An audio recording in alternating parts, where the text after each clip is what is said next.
Hi. Can you hear me? Yes, I can hear.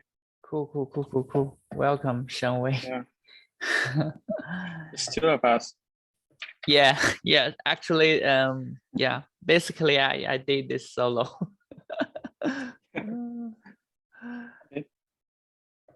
So I think we can start. Yeah. Yeah. Okay, so we will introduce new members. Wei, same pronunciation of my name. Now, and then we will update the news in our project. Today, I prepared one ad hoc topic, which is aiming to introduce NebulaGraph index. And after that, we will have the sync discussion as Europe, but probably we don't have that either because we only have Wei. So first, Wei, could you introduce yourself? Yeah, sure. Hi, everyone. My name is Wei Sheng. I'm currently a content marketing specialist at NebulaGraph. I'm thrilled to join the community. Cool. Welcome. Thank you. So yeah, we will hear more from Wei in the future from community, and maybe you will see his articles in near future.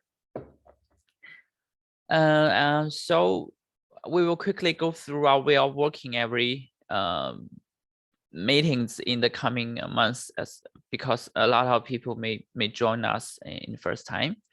So we will have this schedule in bi-weekly, and every time before this meeting, anyone can propose their topics, their concerns, things they would like to be discussed in a safe fashion. You can put it in our documentation. That's online Etherpad. It's a wiki page. And during the meeting, we will have introduction, the project heartbeats, and open floors for discussion. And also, we will have ad hoc topics if there are any proposals that you prepared, any ideas you want to bring up to us, any stories you would like to share, or you made this related to NebulaGraph or any other thing that's relevant. And we will archive everything in the text and video, and put them on our wiki page, so anyone can check any of the meeting. So today, I will go through the project heartbeats. One of big thing is we finally released the 3.0 last week. Please check out from documentation and the release note for some details, and anything you want to check out without, just ping us in the Slack channel. So in past 2 weeks, we have a couple of new milestone PRs merged. The first one is related to the property fetching. So with this PR, Jie, one of our contributors, made it more precisely when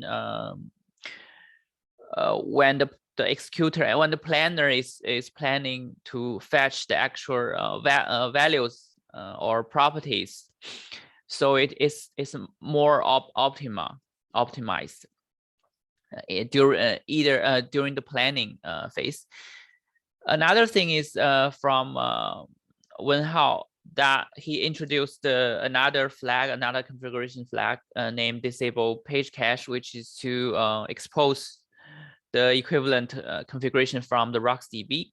That is to be able to optionally disable the operating system page cache. So this is helpful for some certain cases, but be careful with that. If we disable this page cache, which is by default enabled, please ensure your block cache is configured enough or you will have insufficient memory. Another thing is the from Sherlock that we eventually we have this get props limit pushed down to the storage side, and this is the related PR. So it is one of the tasks we are making more things, filter or other things being pushed down to storage side, which is for sure improving our performance. So this is the core part. Then it comes related to our Spark connector. Actually, this is a bug fix that I made in last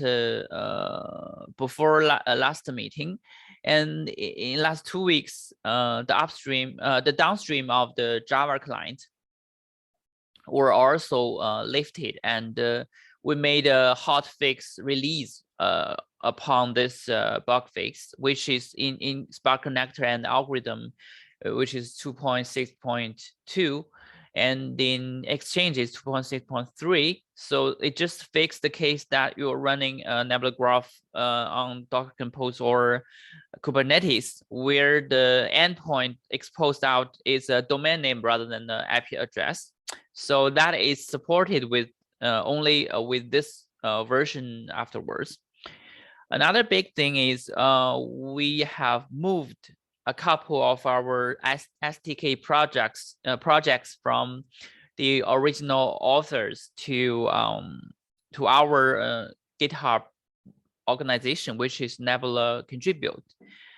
And now we have PHP.NET nodejs clients projects there. So check out, be sure to check out those repositories. And that's all from today's heartbeats. So then we move to the add-on topics, and now there's only one from my side. And I actually composed a blog in this URL. It's in English on more details. Then I will switch to that slides. Okay. I will make a separate video for that later as well. Okay. So actually, you know, index for a database is quite normal, and but it's slightly different in a graph database, especially in NebulaGraph. So I think the fresh users or newbies to the graph world will be confusing for some time. So that's why I decided to have this topic revisited and prepare some more things.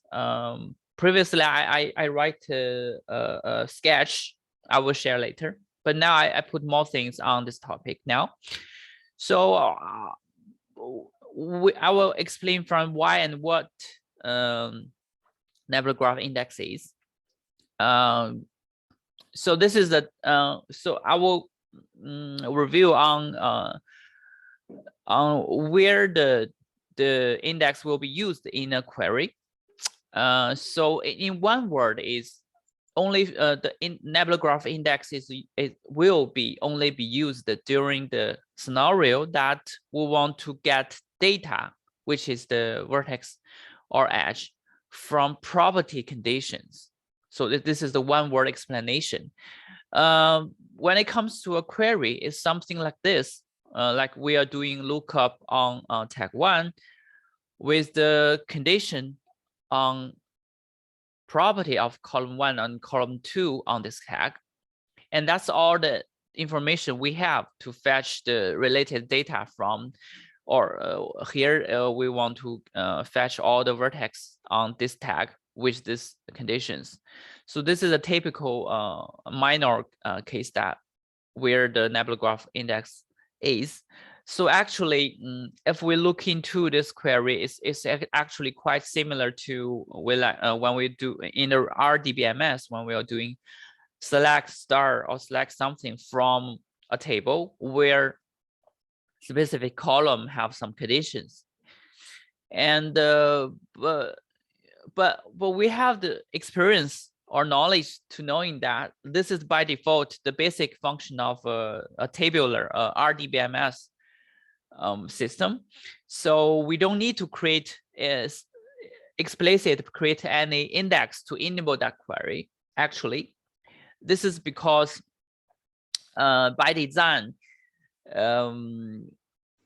actually without introducing, but we can do that. We can do a index creation in RDBMS to accelerate the specific condition query, like an underlying the index in any database. It's just a duplicate data comparing the source of truth of the raw data in your database, but in a sorted way.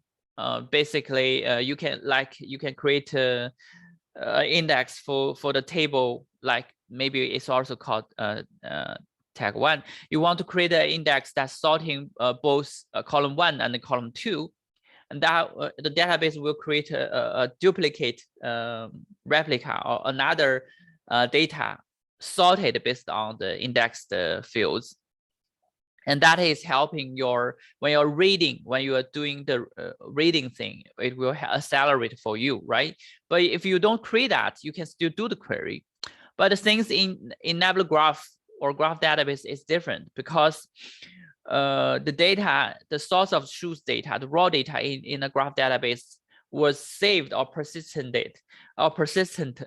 in a fashion that is the connection oriented.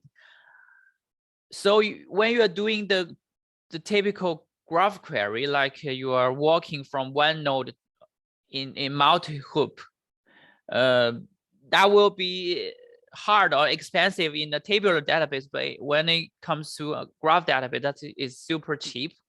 And that's why we have the NebulaGraph or graph database. For this reason, the raw data is not good at doing something like this. This is the typical tabular pattern. And it's more expensive when you're doing this, and which underlying is a full scan of the data, because we are distributed oriented design. So that's even worse. So for that reason, NebulaGraph decided to prohibit it from this kind of query pattern without creating an index. So this is a big difference between the NebulaGraph index and the index from the, for example, MySQL. And so as I mentioned, this is the typical graph query, which is that we have a starting point and we are doing the jump. So the things that making difference between the query with index and without index is on the starting point, actually. So this is the graph query even in the start point, because we are starting from a specific VID. That is, we don't do the query to check to get a data from or get a vertex from our property. So we already have a starting point. And so this kind of query, actually, you can still put where clause 1 larger greater than 1 here, but still it's underlying is not leveraging or requiring an index, actually. So this is an example that comparing to that. But in real world, actually, this part you can use a lookup based on index, and pipeline after the pipeline still the other side are the graph query. So from this point, they are all not requiring the index, actually. So we have the feeling to know that index was used to get vertex from a property condition. But it's not always the case. Actually, there are exceptions like that. Afterwards, I will share you some implementation of the index. You will know that there are certain limitations on the native or NebulaGraph index. So in some case, which is typical like wildcard or regular expression condition on the properties that we want to search the vertex from the property condition. And namely, we call them full text search. In this certain case, we cannot use the index actually. And in this case, we create a function called the full text search, like all the other graph databases. They do the similar design. And in this case, we don't save the index data in NebulaGraph cluster. Instead, we put the indexed data, the duplicate of this information outside of the cluster. Here we are leveraging an Elasticsearch cluster, and we are making the call and during the write pattern, when we are creating or manipulate data, the index data will be updated in the async way.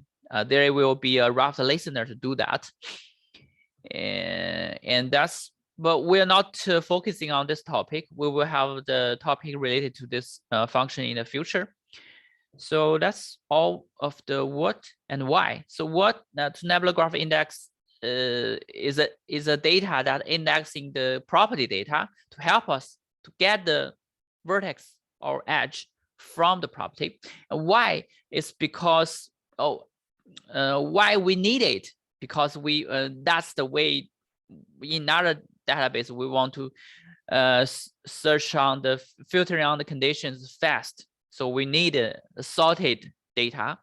But why it's the must or mandatory to doing this query is because the graph database is designed differently from the traditional RDBMS, and we make this as a mandatory for the index query. Yeah, this is what, and this is why. And I will have more information on the implementation side of this index design. So this is the sketch I mentioned before. I draw this a couple of months before last year, so you can fetch it here. We can see, okay. So we can see that. So this is the NebulaGraph architecture, and this is the meta, this is storage D. And this diagram is showing how we are saving data in the underlying RocksDB. The RocksDB is key value storage. And normally, this is the vertex data. So for one vertex per tag, we will have this entity in RocksDB. And the key part is there are type, partition, vertex ID, and tag ID. And in the value part, those are the properties of the key value. And this is where the index data comes from. So if we create certain vertex for certain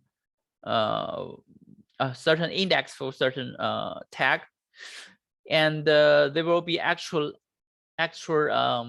entities here. Now you can see this is the index ID. This is the index binary, and this binary file actually covers our indexed sorted property data. Like this is the column 1, this is column 2 value, and then at the end this is the VID, and they don't use the value fields in their storage. So as we mentioned, index query is actually we are doing the scan of the index data to find VID from given indexes or indexed property conditions. So that explains why there is a limitation here. Okay. One thing I forgot to mention is I will say it later. That explains why there is limitation on the index. It is left match, because underlying we're persistent data in this way. Underlying index scan refers to the left prefixed scan in the RocksDB, and that's why if you're creating a composite index which is you are indexing a tag more than one property, just like this, there are at least 2 of them. So here the order matters, right? Because you are doing prefix scanning. Another thing is I forgot to mention is this data is sharded together with the VID of the vertex data. That is, it will be stored and sharded, distributed exactly the same way together with the vertex ID. We don't put it separately in a centralized way or in a separate sharding policy. So it's sharded together with the vertex ID. And we can guess that certainly there are actual efforts when we are doing the right thing, when we manipulate or insert data, the related index actual entities will be created. And that's some kind of, the trade-off. It's expensive during the write path, but it's helping our read path. So when it comes to a write path, I gave a quite brief introduction of the flow. So ideally, you can check out on our blog posts in our blog on more details explained, or even check our source code. But generally, it will read old data first, build old index key, and remove the old index, and then comes to the insert new data. So this is, this is the complexity comes from the nature of the distributed system. We want to ensure the consistency, right? So there are actual random reads here. So this read is considered very quite expensive in LSM designed storage, because the right thing, you can do it in a sequential way, but random read comes here, but it cannot be avoided anyway. So we should carefully decide whether we need to have the query of the index query when we are designing the schema, the data modeling. So you can make the VID design quite meaningful, that you can easily find a certain vertex without being done from the property condition. But sometimes it cannot be avoided. So we can create index anyway, only when it's needed. And this is the read path. And when it comes to the write path. When it comes to read path, this example, we're doing this in the same lookup query I mentioned before. And this was mainly done from the GraphD, which is here. And the query comes here. It will be validated and parsed into a AST. And in case it's index involved, it will select from existing index. In case the needed index is not there, you will have the arrows like no index. But how it select from different indexes? Sometimes you have multiple indexes to fulfill your query pattern requirements. For example, here I make a silly example, but ideally to help you understand more of the details. I create 2 index on same tag, one on same set of the column, which is column 1 and column 2, and I made 2 different index in different order. But here we are actually the conclusion is, in this case, it will choose the second index where the column 2 is in the first order. The reason here is we are using the row-based optimization. So this was optimized based specific rows, and in this row, it assumes that there are 2 filters here, that an equal filter, a equal condition will be faster when it will be filtered first. This is the 1 point and this is the range, right? So this row was defined in this optimization ruling. You know, there are certain cases that it's not the case, but generally this is helpful. And in the future, hopefully we can design a cost-based optimization, but now we are doing it in a row way. So we are choosing the second index here. And then after the executing plan that graph D is querying data from the storage D, this request will be fed out to all the storage D. And this is because we are designing this in a local fashion where the index data is also distributed together with the data which is sharded. So we have to fan out to all the related storage D. And the storage D will do the index scan for that, where we already know. So this is the read path. So ideally, if you know more details, it's helping you understand how you want to leverage and how you want to make the trade-off.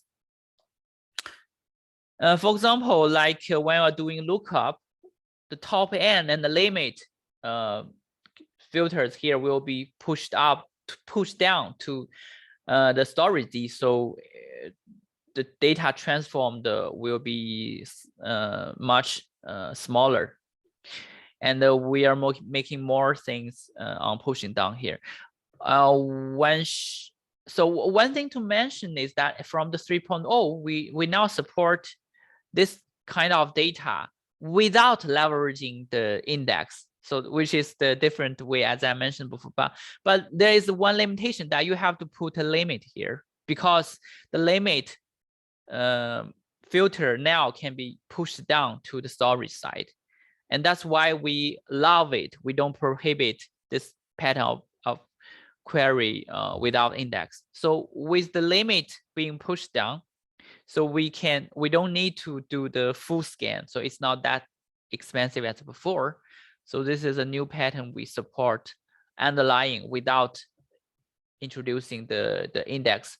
But actually it's still not efficient or fast when it comes to read when we are creating an index. But when it comes to write path, if your query is just want to sample data, you can accept the limit. When it comes to write path, it's much expensive. It's much cheap because it will be much faster without introducing an index. So the conclusion again is use index only when you have to. But how we want to use it? So I'm not going to in a detailed way because it's all documented in the documentation. We can create index in this clause, create index. And one thing to mention is, as we mentioned, this data will be when we are inserting or manipulating data, it will be done in this path in a blocking or sync way. But how about we already have a tab and we have 1,000 vertices inserted, and then we create an index. So in that case, those 1,000 vertex inserted before we create an index won't be created for the index entities. And how about that data? Because it was only done in a block syncing way. So we need to rebuild index to make those existing data to be created for the index part. And that's why we need to rebuild an index. Don't forget that. That's a pitfall for new users when we're using index, including me. We need to rebuild the index if we create an index on top of existing data. And that is an async job task. And you can use show index status to check if it's started or if it's completed. And when it comes to query based on index, I use the example on lookup, but it's not the only case. We can also do the query based on get a vertex from a property condition in match. And here it is. This is a query that we want to get all the V2 which is related or connected from V, a player V, where its name is Tim Duncan. So this is a typical index query pattern. We don't have any vertex in this query. And the underlying this query from this query, if you are doing explain or profile of this query, you will know the starting point is here. It will do an index scan based on name of the player and find all the V, and afterwards there will be the get neighbors, and from this point get neighbors to get all the connected V2. The index is not used. So please be noted, the index is only used in this pattern. And similarly, this is the equivalent query that we are doing it in the NGQL. So this in before the pipeline, we are doing the index query, and after the pipeline, we are doing the graph query. So this is the graph query. This is the index query. This is the graph query. This is the index query. And yeah, let's recap. So index, what is index? Oops, I will stop it. Index is sorted property data to help us to find certain data, which is the vertex and or edge, from a property condition or pure property condition. If your condition including the vertex, you don't need an index. Yeah, index is not for graph walk or graph query. As we mentioned, if we are doing get neighbors, the index data is not used in that case. Index is only left match. If you're doing some query that cannot be fulfilled by left match, maybe you are looking for the full text scan, or you want to redesign your data.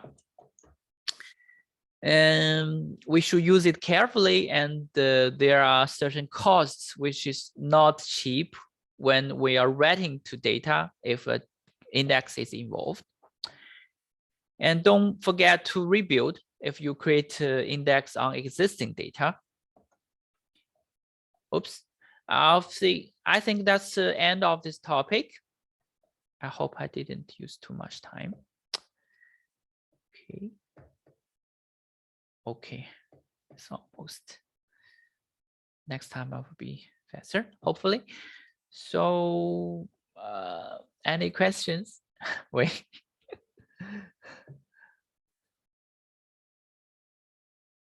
Maybe you are talking mute. I mean, no. This is a quite novel topic to me, so I don't have any questions. Just okay. I'm just reading your blog about NebulaGraph index and just get started. So yeah. Thank you. Cool. Thank you. So we'll call this the end because we don't have other guys joining this time other than Wei. So so be sure to subscribe our register our meeting in Zoom so you'll get reminded alert. We are doing this bi-weekly for now, so maybe we are changing our time. So we noticed that this time is not friendly for Europe guys, so maybe we are doing that. But if you have a preferred time slot, please be sure to let us know. And our topics will be on this shared Etherpad, so you can put yours here before any meeting, and be sure to check out our Slack channel. Oh, the one last big thing is that we make our cloud version of NebulaGraph as a service, managed service, open beta in last week. And now you can search the graph database in your Azure, the Microsoft Cloud offering, Azure portal. Like this, you can find this NebulaGraph Cloud, and it's in a quite cheap price in the beta period. So be sure to check it out. and we will call this the end. So see you. Bye. Bye, Wei. Okay, bye-bye. Bye-bye. Start sharing.